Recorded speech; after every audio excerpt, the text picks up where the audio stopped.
Hello everyone, welcome back into this channel, and today I would like to show you the essential tips and function on the Google Sheet application. So the first thing you have to do is open your Google Sheets, and here I would like to give you some example, which is if you can see in this documents, I already have the data about the sales recap of Tummy Coffee September 2023, and I have 3 outlets here, and each outlet has the same products but then different quantity. So this information is about how many products that I sell in the September, and the outlet 1, outlet 2, and outlet 3. If you can see here, there is a lot of borderline on this table.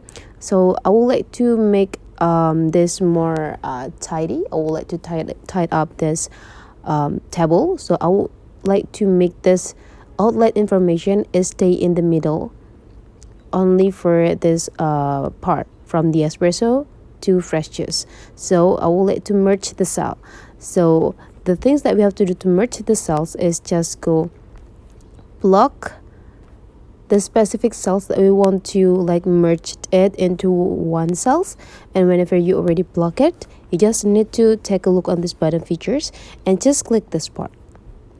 And now you can see that now all of the cells that we have before is becoming one cells only, and the information is stay in the middle. You can also adjusting the position of the text by adjusting on it. If we want to stay in the middle, just go click this, but if we want to stay in the left side, go click this.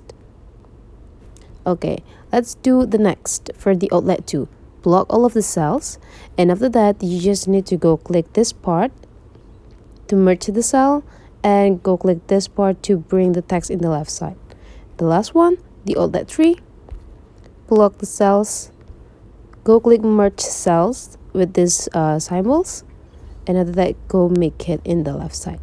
So that's the tips and the function, the essential on the Google Sheet that probably you can use later on your work. If you find that this tutorial is useful for you, don't forget to subscribe into this channel.